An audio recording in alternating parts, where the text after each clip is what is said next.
آمین۔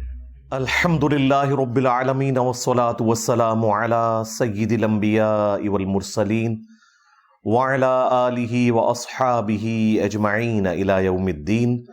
الحمدللہ آج 18 فروری 2024 کو سنڈے کے دن ہمارا یہ پبلک سیشن نمبر 134 ہوگا انشاءاللہ تعالی۔ آپ کے یہ ریئل ٹائم کوسچنز میرے پاس پرچیوں کی شکل میں ایک پورا تھدا آ چکا ہے، انشاءاللہ کوشش کریں گے کہ اسے بھی مکمل طور پر کور کریں بعد میں، لیکن پہلے ایک کریٹیکل ایشو، چونکہ آج 7 شعبان المعظم 1445 ہجری ہے، اگلی اتوار کو 14 تاریخ ہوگی شعبان کی، اور شعبان کی جو 14 اور 15 کی درمیانی رات ہے ہمارے سب کانٹیننٹ میں بالخصوص اور باقی مسلم دنیا میں بالعموم شب برات کے نام سے مشہور ہے۔ میں چاہ رہا ہوں اس کے حوالے سے تھوڑی سی ڈسکشن کر لوں تاکہ اگلی سنڈے سے پہلے ہماری یہ ویڈیو مکمل ریفرنسز لگ کے اپلوڈ ہو جائے انشاءاللہ تعالی۔ آج 18 فروری 2024 ہے، آلموسٹ آج سے 27-28 سال پہلے کی بات ہے۔ مجھے آج بائی چانس یاد آ گیا 1997 میں جب میں انجینئرنگ یونیورسٹی میں سیکنڈ ایئر میں پڑھتا تھا، تو ہم لوگ چونکہ اس وقت گرین پگڑی باندھا کرتے تھے، دعوت اسلامی کے پلیٹ فارم سے جڑے ہوئے تھے، تو شب برات آئی تو میں نے شب برات کے فضائل کے اوپر ایک بیان دیا تھا۔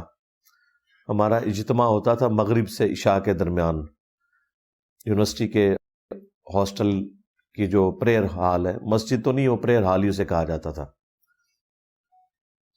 تو ایک وہ وقت تھا، ایک آج کا وقت ہے، زمین و آسمان کا فرق ہے۔ وہ الیاس قادری صاحب نے ایک پورا کتابچہ لکھا ہوا تھا شعبان سے متعلق، کچھ باتیں اس میں ٹھیک بھی تھی، لیکن جو شب برات کے حوالے سے جو ایگزیجریشن، صوفیاء کی عبادات اور پتہ نہیں کون کون سے نوافل اتنے لمبے چوڑے، تو وہ سارے ہم پڑھ کے بیان کیا کرتے تھے۔ بہرحال الیاس قادری صاحب اس حوالے سے تو میں سمجھتا ہوں بریلوی مکتب کے لیے نعمت ہے۔ انہوں نے اس مکتب فکر کو صرف رسومات سے ہٹا کر پریکٹیکل دین کی طرف لانے میں اپنی ایفرٹ پٹ کی ہے، ورنہ بریلوی مکتب میں نماز پڑھنا، داڑھی رکھنا، پگڑی باندھنا، یہ صرف علماء کا کام ہوتا تھا، عوام الناس تو صرف میلاد کے جلوسوں میں شامل ہوتی تھی۔ جس طرح کی بے عملی آپ کو اہل تشیع مکتب میں نظر آتی ہے، چند رسومات کا نام انہوں نے دین رکھ لیا، تو بریلوی فرقے کا بھی یہی حال تھا۔ الیاس قادری صاحب نے ان سے جو ہمارے عقائد میں اختلافات ہیں وہ اپنی جگہ، لیکن بہت بڑی ایفرٹ پٹ کی ہے۔ اور ایک اور چیز جو بڑی حیران کن ہے آپ لوگوں کے لیے، کہ اس وقت بھی جب ہم شب برات کے حوالے سے بیانات دیا کرتے تھے یا لیکچرز دیتے تھے دعوت اسلامی کے پلیٹ فارم سے، تو اس میں جو شب برات کے موقع کے اوپر یہ پٹاخے چھوڑے جاتے ہیں اور مختلف قسم کی آتش بازی کے ایونٹ پرفارم ہوتے ہیں، انہیں کنڈیم کرتے تھے۔ اب تو یہ آلموسٹ ختم ہی ہو چکے ہیں۔ ہندوؤں کے ساتھ رہ کر ہولی اور دیوالی کی رسومات کے زیر اثر مسلمانوں نے بھی اس رات کے اندر آتش بازی کا سلسلہ شروع کر دیا تھا۔ آج کل کی ینگ جنریشن کو اس کا آئیڈیا نہیں ہے کہ کتنی زیادہ آتش بازی ہوا کرتی تھی پچھلی صدی کے اینڈ میں۔ اس صدی کے سٹارٹ کے اندر یہ آہستہ آہستہ دعوت اسلامی کے زیر اثر، ظاہر ہے جب بریلوی مکتب کے بڑے لوگ جنہوں نے شب برات کی رسومات کو گود لیا ہوا تھا وہ خود ہی اعلان برات کر دیں تو پھر ایشو ایڈریس ہو جاتا ہے، ایک نیچرل چیز ہے۔ تو الیاس قادری صاحب کو یہ میں کریڈٹ دوں گا، اگر کسی ایک بندے کو کریڈٹ جاتا ہے نا بریلویوں میں، وہ الیاس قادری صاحب ہیں، کہ ان کی ایفرٹ کی وجہ سے اس زمانے میں بھی ہم لوگ جب درس و بیان کا سلسلہ کرتے تھے تو باقاعدہ آتش بازی کو کنڈیم کرتے تھے، اور پھر دعوت اسلامی چونکہ ایک تبلیغی جماعت بریلویوں کی، ان کے زیر اثر پھر یہ اتنی بات پھیلی کہ اب اس کی باقیات صرف اتنی ہیں کہ مساجد کے اندر آپ کو لائٹنگ نظر آئے گی، سمپل سی، بس یہ شب برات رہ گئی ہے، یا لوگ رات کا قیام کر لیتے ہیں، صبح کے وقت سحری کا بندوبست ہوتا ہے، باقی وہ جو خرافات تھی نا اسپیسیفکلی یہ آتش بازی والی، وہ مکمل طور پہ ختم ہو چکی ہیں الحمدللہ۔ اس کے پیچھے ہماری اکانومی بھی ہے، اب لوگوں کے پاس اتنا پیسہ بھی نہیں کہ ان کاموں میں صرف کرے، یہ بھی ایک ریزن ہے۔ اور ایک تیسری ریزن بھی ہے کہ اس قسم کے جو آتش بازی کے سامان رکھنے والی دکانیں تھیں ان میں کئی دفعہ آگ لگی، اس کی وجہ سے کافی گھر ڈیمیج ہوئے، ظاہر ہے وہ بارود ہی رکھا ہوا تھا، ارد گرد کی بلڈنگز بھی گری، تو اس کی وجہ سے گورنمنٹ نے بھی تھوڑی سختی کرنا شروع کی، آہستہ آہستہ یہ معاملہ اب شادی بیاہ کے موقع کے اوپر جو آپ کو یہ چند ایک آتش بازی کے نمونے نظر آتے ہیں، یا نیو ایئر کے سٹارٹ کے اوپر، بس یہی رہ گئے۔ ورنہ سب سے زیادہ اگر آتش بازی ہوتی تھی نا، میں 90s کی بات کر رہا ہوں، جب ہم لوگ ینگ ایج میں تھے، خیر ابھی بھی ہم جوان ہیں الحمدللہ، تو اس وقت اتنی زیادہ یہ ہوتی تھی، اور خود ہم بھی اس میں شامل تھے، انار چھوڑنا، اس طرح وہ ایک ڈزی بنائی ہوئی ہوتی تھی، اس میں وہ فاسفورس تھوڑا ڈال کے دھڑل کر کے مارتے تھے، اور یعنی مغرب کے بعد سے یہ طوفان بدتمیزی شروع ہو جاتا تھا۔ خیر پھر جب دعوت اسلامی کے ساتھ اٹیچمنٹ ہو گئی، پھر آہستہ آہستہ ان چیزوں سے توبہ کی اور اسے کنڈیم کرنا شروع کیا۔ اب بہرحال یہ کافی حد تک ایشو ایڈریس ہو چکا ہے۔ اب صرف وہ رسومات جو دین کے نام کے اوپر اس میں جاری ہیں، ان کے بارے میں میرا موقف ذرا ڈھیلا ہے، میں اتنا سخت نہیں ہوں۔ اس کی وجہ یہ ہے کہ کافی کمزور روایتیں ہیں جو اس کو سپورٹیو ہیں، میں اس معاملے میں اتنی سختی نہیں لیتا جتنی باقی لوگ لیتے ہیں۔ بہرحال صوفیاء نے شب برات کے نام کے اوپر جو عجیب و غریب قسم کی عبادات اور لمبے چوڑے نوافل بتائے، ان کی تو کوئی اصل نہیں ہے۔ جو تھوڑا بہت ملتا ہے وہ میں انشاءاللہ بتا دوں گا آپ کو۔ اہل سنت کے ہاں تو یہ شب برات منائی جاتی ہے چھٹکارے کی رات، برات عربی زبان میں کہتے ہیں چھٹکارے کی رات، 14 اور 15 شعبان کی درمیانی رات، اور 15 شعبان کا روزہ رکھا جاتا ہے۔ اہل تشیع کے ہاں بھی آپ کو اس رات دیگیں کھڑکتی ہوئی سنائی دیں گی۔ ویسے تو آپ اہل تشیع کی مساجد کے باہر سے گزریں تو تقریباً ہر ہفتے کوئی نہ کوئی دیگ کھڑک رہی ہوتی ہے، کوئی نہ کوئی ایکٹیویٹی، کبھی کسی امام کی ولادت کا دن آ جاتا ہے، کبھی کسی امام کی شہادت کا دن آ جاتا ہے۔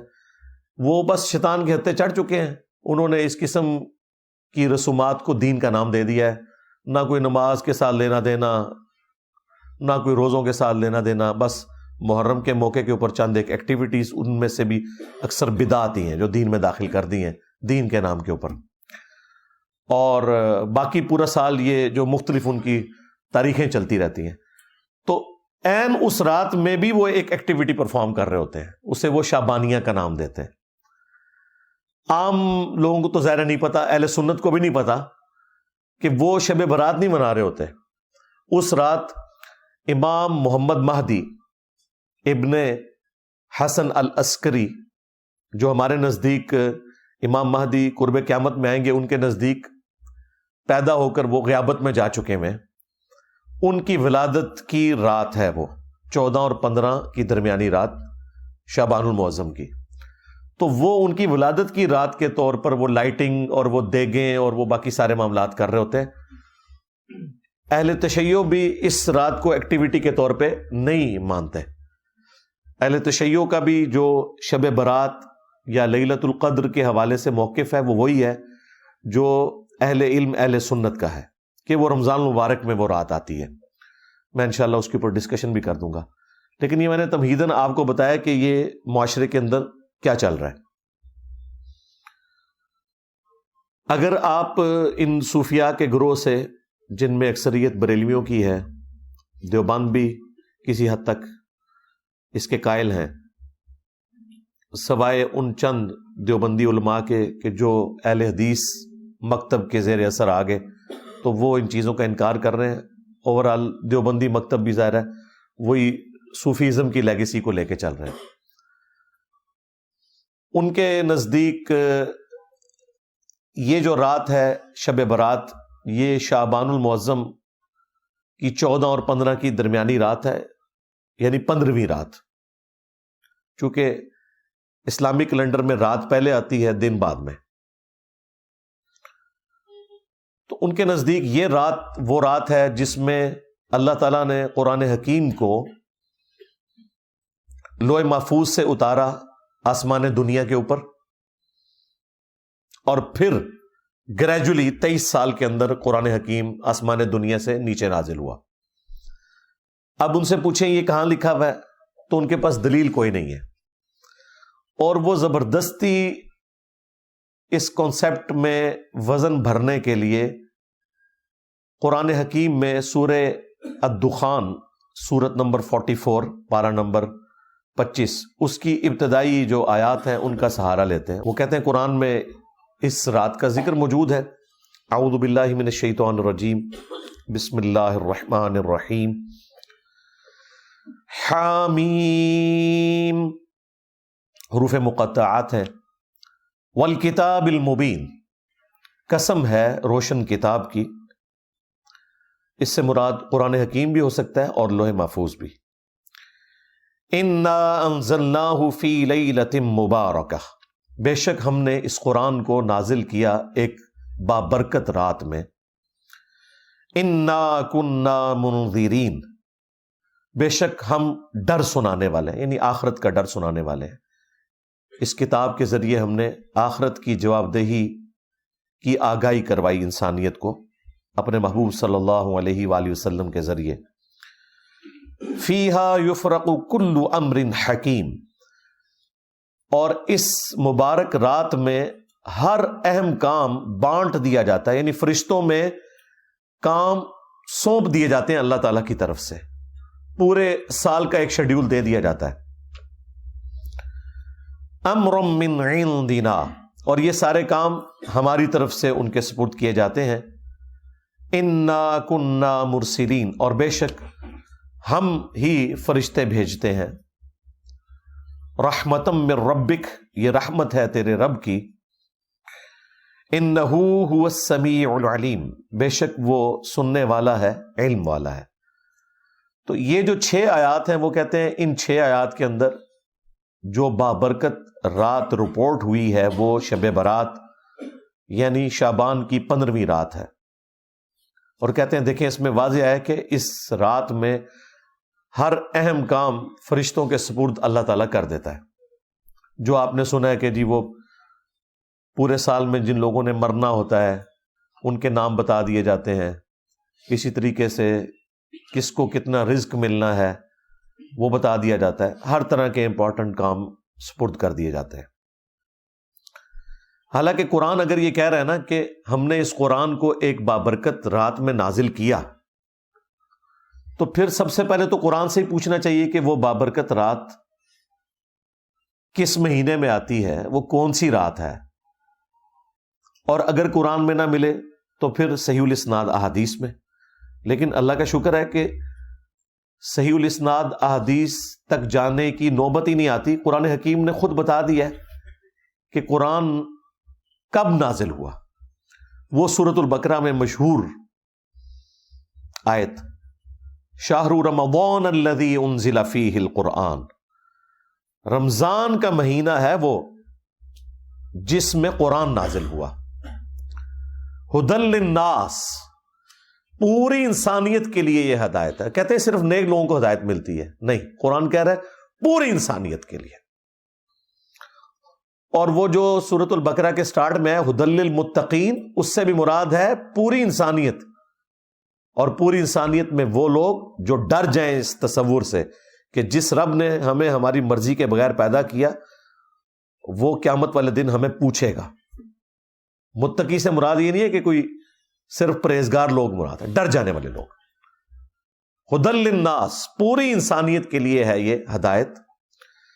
وبینات من الہدی والفرقان، اور اس میں ہدایت کے روشن دلائل ہیں، اور یہ الفرقان ہے، یعنی حق اور باطل میں تمیز کرنے والی کتاب۔ اور یہ الفرقان کی صفت صحیح بخاری میں ہمارے محبوب امام کائنات سید الاولین والآخرین شفیع المذنبین رحمت للعالمین سیدنا و مولانا امام اعظم محمد رسول اللہ صلی اللہ علیہ وآلہ وسلم کے لیے بھی رپورٹ ہوئی. صحیح بخاری میں حدیث ہے محمد فرق بین الناس، محمد لوگوں میں حق اور باطل میں فرق ہے. قرآن بھی الفرقان ہے، نبی الاسلام بھی الفرقان ہے. بہرحال اس آیت سے آپ کو یہ پتہ چل گیا کہ رمضان المبارک وہ مہینہ ہے جس میں قرآن نازل ہوا. لہٰذا اب اس کو سورہ الدخان کی ابتدائی 6 آیات کے ساتھ جوڑ لیں، جس میں اللہ تعالیٰ نے فرمایا تھا حامیم والکتاب المبین انا انزلناہ فی لیلۃ مبارکۃ انا کنا منذرین. ہم نے اسے بابرکت رات میں نازل کیا اور ہم ڈر سنانے والے ہیں. تو وہ بابرکت رات رمضان المبارک کے اندر ہے. یہ کسی مفتی کا فتویٰ نہیں ہے، کسی صحابی کا فتویٰ نہیں ہے، یہ اللہ تعالیٰ نے خود بتا دیا قرآن کے اندر. لہٰذا اب وہ کہانی تو ختم ہوگی کہ قرآن حکیم جو ہے وہ شعبان کے اندر نازل ہوا ہے. اب چونکہ انہیں پتا تھا کہ قرآن اس کے خلاف ہے، انہوں نے نئی کہانی ایک گھڑی، جو میں آپ کو سٹارٹ میں بتا چکا کہ نہیں جی قرآن 2 دفعہ نازل ہوا ہے. ایک دفعہ لوح محفوظ سے آسمان دنیا پہ، وہ ہوا تھا شب برات شعبان کی 15ویں رات، اور دوسری دفعہ جو نازل ہوا آسمان دنیا سے زمین پر، وہ کہتے ہیں وہ رمضان میں ہوا. ہم کہتے ہیں لکھا کدھر ہوا ہے؟ کہتے ہیں بزرگوں نے بتایا.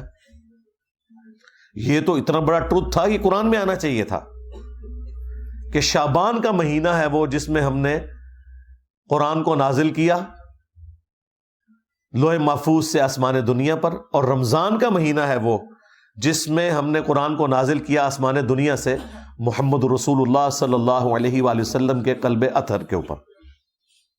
لیکن قرآن و سنت بالکل خالی ہیں اس سے. پھر اسپیسیفکلی یہ جو رات ہے اس کی شان میں اللہ تعالیٰ نے پوری سورت نازل کر دی ہے. یہ کوئی چھوٹی بات نہیں ہے، ایک رات کے بارے میں پوری سورت قرآن میں نازل ہوئی ہے، اور وہ ہے سورۃ القدر. قدر عربی زبان میں کہتے ہی تقدیر کو ہے، ڈیسٹنی کی رات جس میں تقدیر کے فیصلے ہوتے ہیں. ایک تو سب سے بڑا فیصلہ ہوا یعنی قرآن نازل ہوا. اللہ تعالیٰ کے اس کائنات کے لیے جو بڑے بڑے فیصلے ہیں ان میں سے اگر کوئی ٹاپ آف لسٹ فیصلہ ہو سکتا ہے وہ قرآن کا نزول ہے. انسانیت کے ساتھ آخری دفعہ اللہ تعالیٰ نے اپنے پیغمبر صلی اللہ علیہ وآلہ وسلم کے ذریعے کلام فرمایا. تو اس سورت کا نام ہی سورۃ القدر ہے، یعنی تقدیر والی سورت جس میں ڈیسٹنی تقدیر کے فیصلے ہوتے ہیں. عزت والی رات یہ بھی ترجمہ کیا جا سکتا ہے. یہ سورت نمبر ہے 97. انا انزلناہ فی لیلۃ القدر، بے شک ہم ہی نے اس قرآن کو نازل کیا ایک عزت والی رات میں، ایسی رات جس میں اللہ کی تقدیر کے فیصلے ہوتے ہیں. وہی بات جو سورہ الدخان میں آ چکی، فیہا یفرق کل امر حکیم. یہ قرآن اس رات میں نازل ہوا ہے جس میں ہر اہم کام بانٹ دیا جاتا ہے. یہاں پہ بھی آ گیا کہ یہ ڈیسٹنی تقدیر کی رات ہے جس میں تقدیر کے فیصلے ہوتے ہیں. اللہ کے علم میں تو پہلے سے فرشتوں کے سپرد ہوتے ہیں. وما ادراک ما لیلۃ القدر، اور تم کیا جانو کہ لیلۃ القدر کی کیا شان ہے. لیلۃ القدر خیر من الف شہر، یہ تو وہ رات ہے لیلۃ القدر جو 1000 مہینوں سے افضل ہے. یعنی اس رات میں عبادت کرنا 1000 مہینوں، آلموسٹ 90 سال کے قریب بنتا ہے یہ عرصہ، اس سے افضل ہے. تنزل الملائکۃ والروح فیہا باذن ربہم من کل امر، اس رات میں فرشتے نازل ہوتے ہیں اور روح قدس یعنی جبرائیل علیہ السلام بھی اس رات میں نازل ہوتے ہیں اپنے رب کی اجازت سے، ہر طرح کا کام لے کر جو اللہ تعالیٰ ان کے سپرد کرتا ہے. سلام، یہ رات سلامتی کی ہے. ہی حتی مطلع الفجر، اور یہ سلامتی رہتی ہے یہاں تک کہ فجر طلوع ہو جائے، یعنی ختم سحری جہاں ہو جاتی ہے اور فجر کا وقت سٹارٹ ہوتا ہے، اس وقت تک یہ پوری کی پوری رات اللہ تعالیٰ کے فیصلے کی ایک اہم ترین رات ہے. اور رات کی ڈیفینیشن اسلام میں ہے غروب آفتاب سے لے کر فجر کا وقت داخل ہونے تک، یہ پوری رات. تو یہ پوری کی پوری رات اللہ تعالیٰ کے فیصلوں کی رات ہے، جس میں فرشتے نازل ہوتے ہیں ہر اہم کام لے کر. یہ جو فضیلت ہے لیلۃ القدر کی، یہ اس رات کے بارے میں ہے جو رمضان مبارک میں ہے. قرآن میں تو بس اتنا ہی آیا کہ یہ رمضان میں ہے، شہر رمضان الذی انزل فیہ القرآن.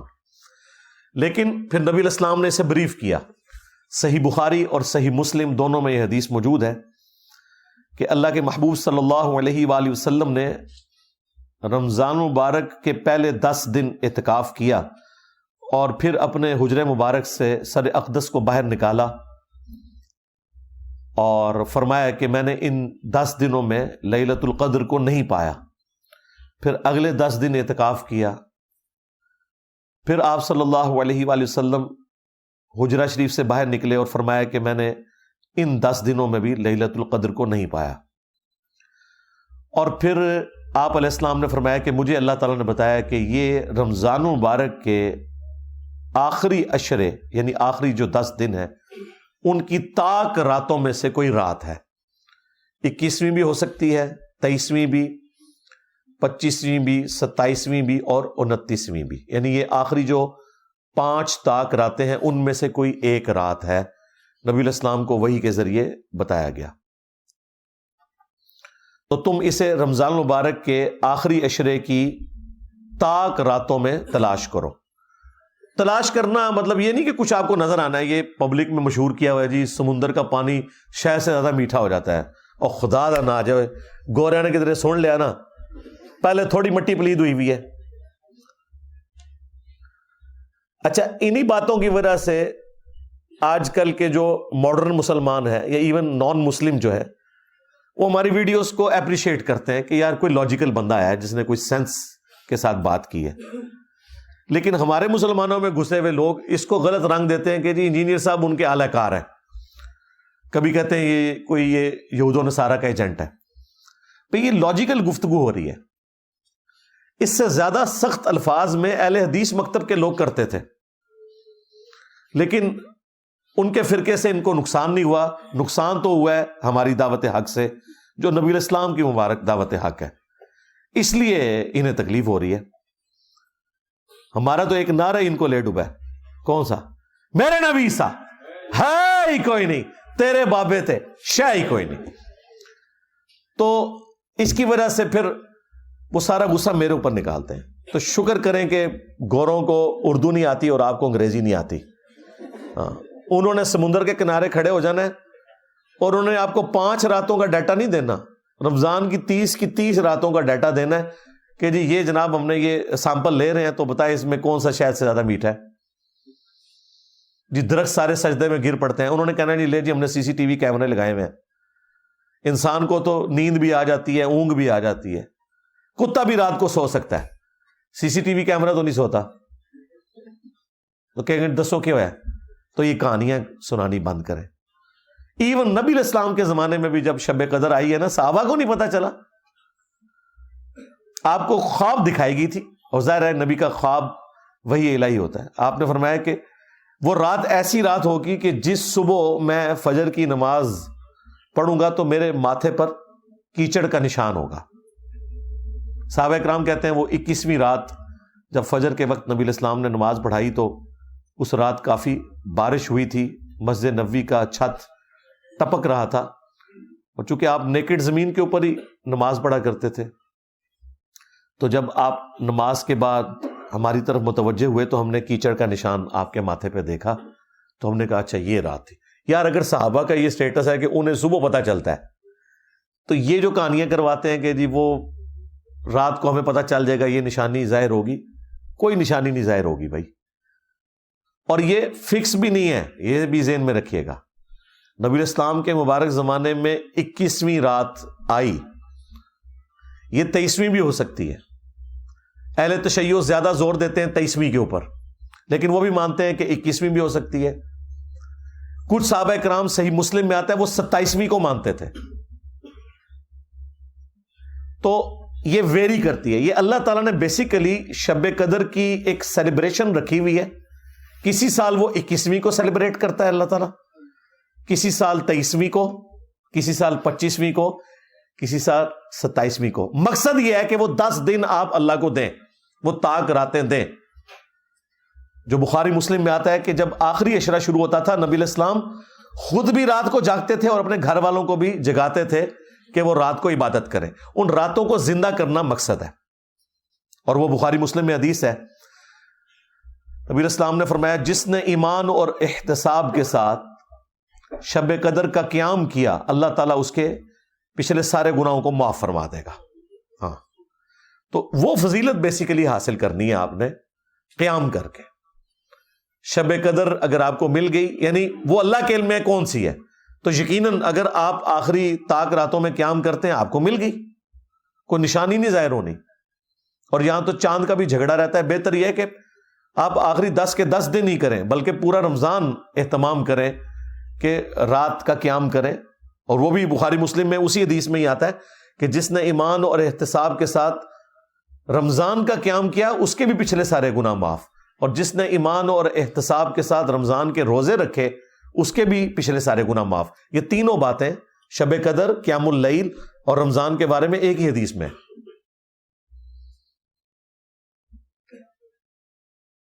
اور پھر